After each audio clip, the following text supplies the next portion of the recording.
Que celebra la solemnidad de la Inmaculada Concepción de María, nos ayuda a considerar varios aspectos de la piedad filial mariana.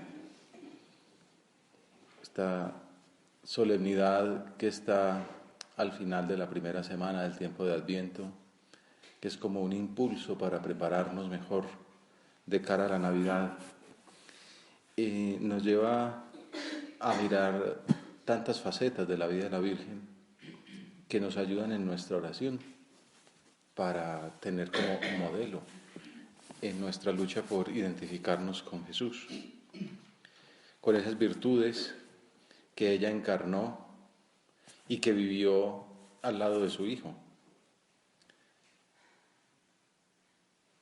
Hoy pensaba que podríamos considerar en concreto 3 jaculatorias dirigidas a la Virgen: causa de nuestra alegría, Virgen purísima y Madre de misericordia. Causa de nuestra alegría. En primer lugar, el cristianismo atrae. Los papas últimamente insisten mucho en eso, que la fuerza del cristianismo no viene tanto como, no sé, del poder de la persuasión, incluso humana, retórica, sino la atracción del testimonio. Y el testimonio principalmente de los cristianos es la alegría pascual, la alegría que está enraizada obviamente en la caridad. Causa de nuestra alegría. La liturgia de la solemnidad de la Inmaculada Concepción le da bastante énfasis a esta virtud. Ya desde la antífona de entrada nos pone desde el comienzo en ese ambiente de júbilo. Desbordo de gozo en el Señor. Me alegro con mi Dios. Al final del año es normal que haya cansancio, o que el trabajo se acumule, o que haya mucho deseo de que lleguen las vacaciones, los cambios de horario y tal, eso también ayuda, ¿no? Que se pague un poco. Pero en el fondo ese gozo es compatible pues con el cansancio, con la enfermedad, con la vejez, porque la raíz de esa alegría es otra, no es la fisiológica de la juventud, de la salud, sino que es la alegría del Señor.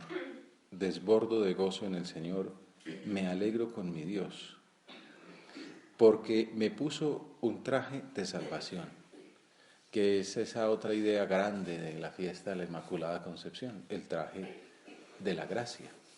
Si los primeros padres se daban cuenta de haber perdido esa inocencia que les permitía ver al Señor y verse entre ellos, ¿no? Como esencialmente, el Señor lo repone con el traje de la salvación. Me envolvió con un manto de justicia, como novia que se adorna con sus joyas. Esa es la idea que me ha dado vueltas en estos días pensando en esta fiesta, Inmaculada Concepción, amar la gracia.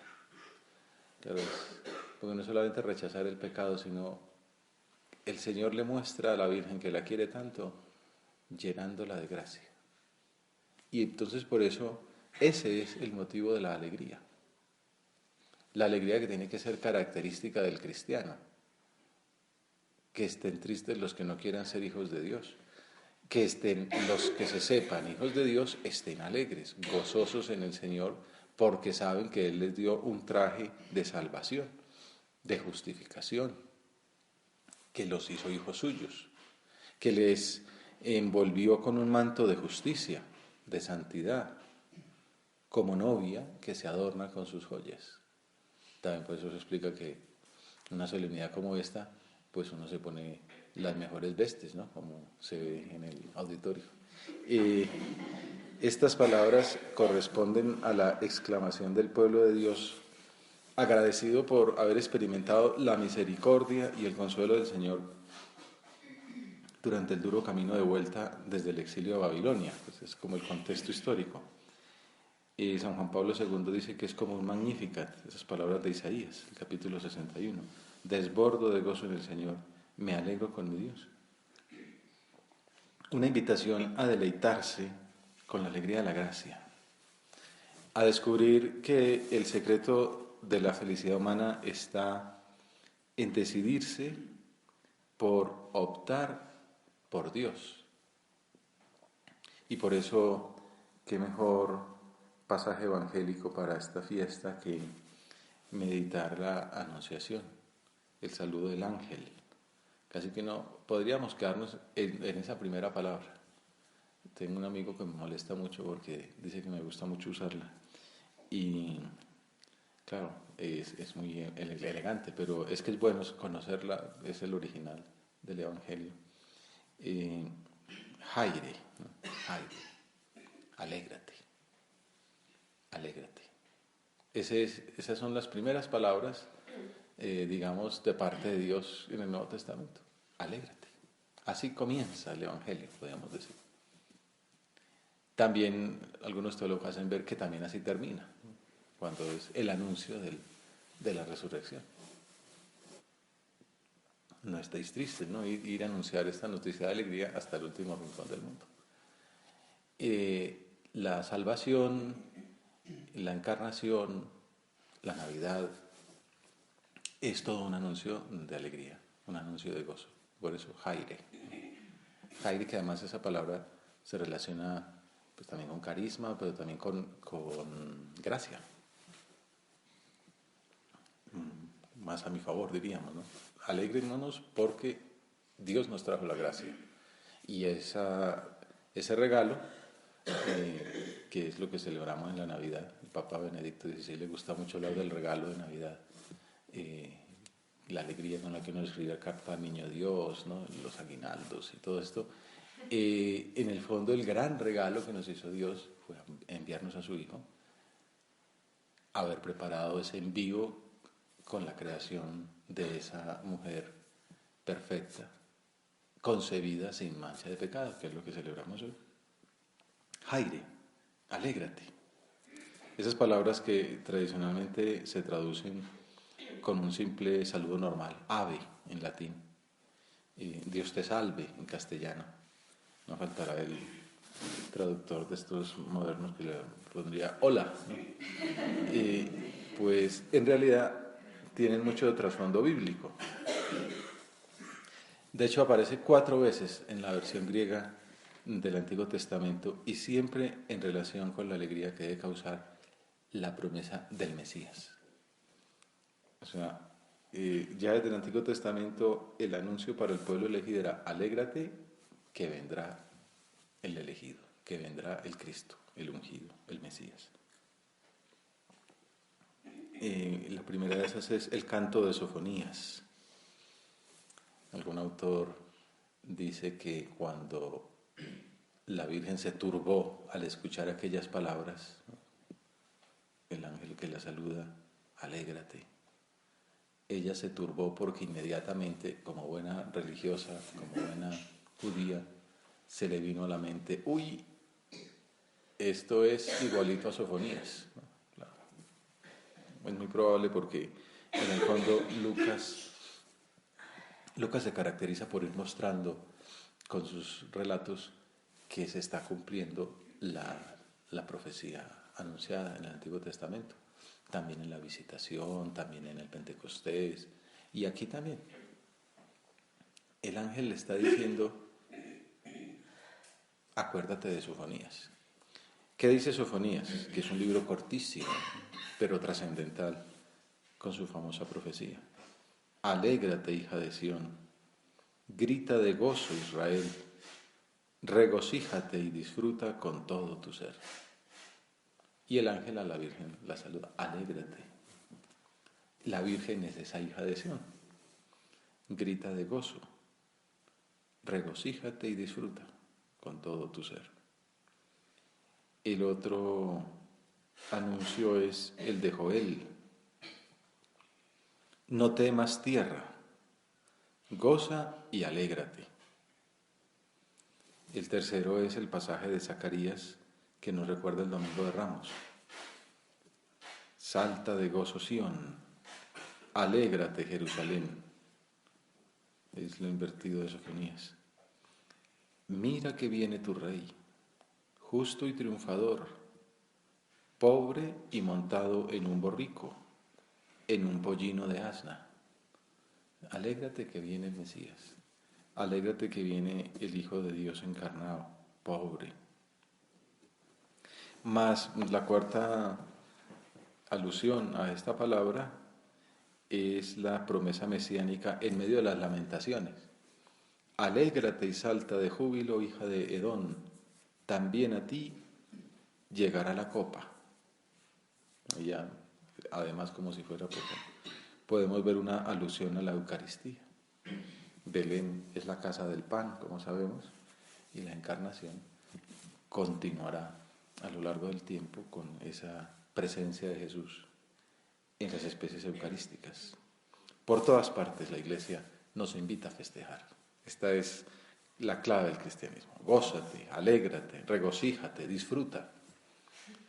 Benedicto XVI concluía un comentario sobre la Anunciación diciendo que el saludo del ángel a María es una invitación a la alegría, a una alegría profunda que anuncia el final de la tristeza que existe en el mundo ante el límite de la vida, del sufrimiento, de la muerte, de la maldad, de la oscuridad del mal que parece ofuscar la luz de la bondad divina. Es un saludo que marca el inicio del Evangelio, de la Buena Nueva. O sea, el Evangelio, el Nuevo Testamento comienza con este alégrate. Alégrate que ha llegado el bien. Alégrate que ha llegado la gracia de Dios que supera todo mal. Con la concepción de María comienza la plenitud de los tiempos. Hoy es como si la liturgia, la Iglesia, nuestra Madre, nos dijera, alégrate, que estamos festejando el inicio de la etapa final. En la concepción de María que celebramos hoy, ya está al llegar, ya se han abierto los cielos, ya está lloviendo de lo alto ese bienhechor rocío como riego santo, que se encarnará en aquel vientre inmaculado. La Iglesia del Nuevo Testamento inicia su andadura. Por esto esta conmemoración es una explosión de alegría en medio del Adviento, tiempo de gozosa espera. Celebramos que, como decimos en la misa, en la oración colecta, Dios haya querido preparar una digna morada para el Hijo. Claro, los hombres no somos dignos de Dios. Somos hijos de Adán y Eva, estamos infectados, así dice la liturgia de las horas, infectados, como por ese virus, ese bicho que nos daña. Y entonces el Señor también, como que de la misma manera, también propaga, viene para eso, para propagar pues que dijéramos, el antibiótico, ¿no? la salud plena. Y prepara y muestra como un fruto, el fruto, incluso pues antes en el tiempo, ya el fruto, el primer fruto, la primicia de esa redención es la concepción de María sin pecado original, digna morada de su Hijo. Gracias, Señor, podemos decirle, por ese designio salvador para la humanidad entera y para cada uno de tus hijos. Gracias, Señor, por ese designio salvador para mí. Gracias por haberme dado esta madre. Gracias por haberme metido en esta familia estupenda de los hijos de Dios. Gracias por haberme permitido conocer esta revelación, esta doctrina de salvación que es la causa de mi alegría. Gracias porque tengo un sentido para mi existencia. ¿Cuánta gente hay por ahí que no lo conoce bien? Eso también ya nos compromete en que tenemos que llevarlo hasta el último rincón. No nos podemos quedar con él para nosotros mismos. Gracias por tu madre, que es también madre nuestra. Gracias, le decimos también a María, por esa respuesta generosa, por ese grito del que hablaba el Antiguo Testamento. Grita, hija de Sión. un grito que fue sí. Ese grito del que San Bernardo decía, di que sí, ¿no? Como que todo el mundo haciéndole barra en ese momento de la Anunciación. Y entonces, gracias por haber dicho que sí. Gracias por la santidad de nuestra Madre. El que a los suyos parece, honra merece, ¿no? Le gusta decir a don Álvaro. El Señor también nos la pone como modelo. Y también es el sentido de los santos. Demostrar que en medio de este valle de lágrimas, como podemos llamar al mundo en que vivimos, en medio de tanta tentación, de tanta dificultad, de tanta lucha, tanto esfuerzo por mantener el tipo, pues tenemos ahí la garantía, ¿no? La esperanza, por eso también la llamamos esperanza nuestra, el consuelo, el amparo, ¿no? Todas esas aculatorias que dan nombres a muchas mujeres, ¿no? De la Virgen, ¿no? Nuestro auxilio, nuestra esperanza. Gracias por esa santidad, que es modelo de nuestra correspondencia a la propia vocación. Y por eso, pues entre tantas jaculatorias que podíamos comentar, pensaba que podíamos centrarnos en esa. Causa nostra letizia, causa de nuestra alegría. Porque con su respuesta generosa al llamado divino, hizo posible que avanzara en la tierra la historia de la redención. Esta historia que se remonta al mismo Génesis, ¿no? Cuando el Señor la anuncia, ese protoevangelio, esa enemistad entre la mujer y el demonio. Pongo enemistad entre ti y la mujer, entre su linaje y el tuyo. Ella te aplastará la cabeza mientras tú le incidiarás el calcañar. Bueno, ya con ese sí se hace realidad, se llega a al culmen, a la cumbre. Gracias porque ella nos enseña que el secreto de la verdadera alegría está en ese amor a la gracia del que hemos hablado y en el rechazo del pecado. El diablo precisamente va siendo como un espejo, una imitación burda de la alegría divina. Y entonces pues la alegría que el Señor da con la gracia, pues Él la ofrece con el pecado. Una alegría pasajera, mientras que la alegría de Dios es eterna. Y por eso el Señor, cuando saludó a la Virgen, el ángel, la podía haber saludado de muchas maneras, ¿no? Así lo decía San José María, una meditación, 25 de marzo, de la Encarnación. Podía haberle saludado de 1000 maneras distintas, pero lo hace recordándole la cosa más importante para un alma cristiana, que es la segunda parte del saludo del ángel. Jaire, alégrate. Alégrate, decíamos, el Jaire tiene que ver con una gracia. Jaire, que jaritomene. Alégrate, llena de gracia. Ese llena de gracia es pasivo, ¿no? Alégrate porque has sido colmada de gracia por el Padre. Y esa palabra es la que justifica el dogma de la Inmaculada Concepción. No es un capricho de un papa que se le ha ocurrido decirlo, sino que responde a la fe de todo el pueblo, de todo el mundo, de toda la Iglesia, de todos los tiempos, y que está fundamentada en la Sagrada Escritura, si no, no se hubiera podido proclamar. Alégrate, llena de gracia. Jaire que jaritomene. El ángel la había podido saludar de 1000 maneras distintas, pero lo hace recordándole la cosa más importante para un alma cristiana, que es gracia plena, que es que jaritomene. La criatura que goza de una particularísima intimidad con el Señor, porque está repleta de su gracia. Ese es como el núcleo de esta fiesta, el núcleo de esta meditación. Con este día podíamos quedarnos ya para darle muchas vueltas. Incluso hasta de santo y seña nos puede servir, y le dicen durante el día.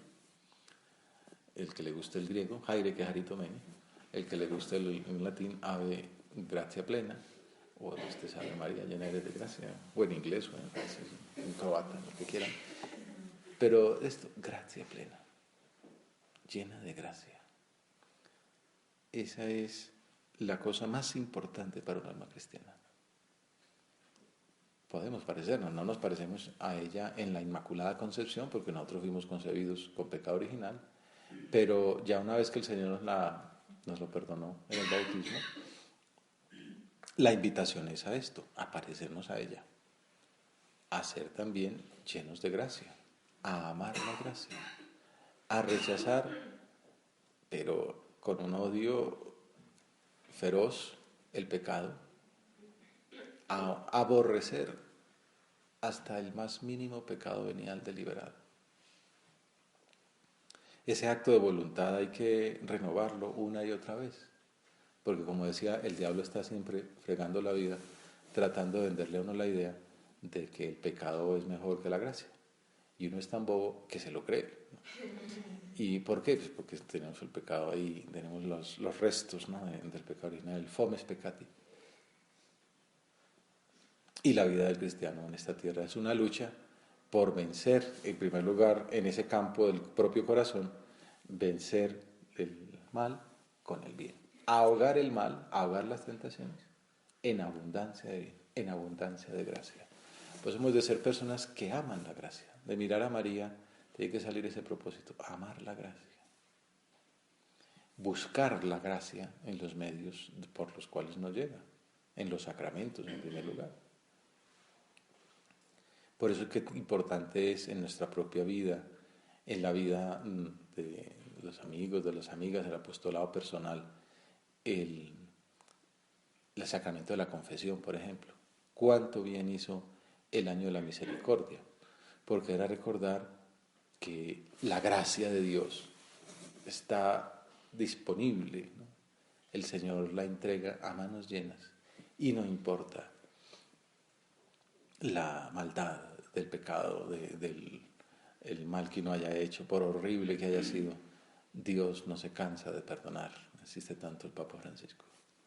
Somos nosotros los que nos cansamos de pedir perdón. Por eso qué bonita esa costumbre de confesarse con frecuencia y de llevar a las almas a las que acompañamos en su camino espiritual por esa vía, de acercarle al sacramento de la reconciliación. El tiempo de la Navidad es un tiempo fuerte, el tiempo de Adviento, un tiempo fuerte como preparación para la Navidad, y este es un buen propósito, animar a las personas que tratamos a que la mejor manera de prepararse, así como se compra el traje nuevo, el estreno, ¿no?, de diciembre, pues también estrenar gracia o aumentarla. Y el sacramento de la Eucaristía, recibirlo con frecuencia, gracias a Dios, pues nosotros lo recibimos diariamente. Qué regalo tan grande haber recibido esa costumbre. Gracia plena. Cada vez en el sacramento de la Eucaristía comenzamos rechazando el pecado, pidiendo perdón con el yo confieso, la volvemos a rechazar antes de comulgar, no mires nuestros pecados. Tú que, como recordamos el centurión, ¿no?, que no hace falta que entres no soy digno que entres en mi casa. Luego, mientras ya el hecho de ir a comulgar, estar haciendo la fila, es un acto de amor. Todo esto cancela los pecados veniales. Y es un acto de gracia y un acto en el que se aumenta esa íntima comunión con Él.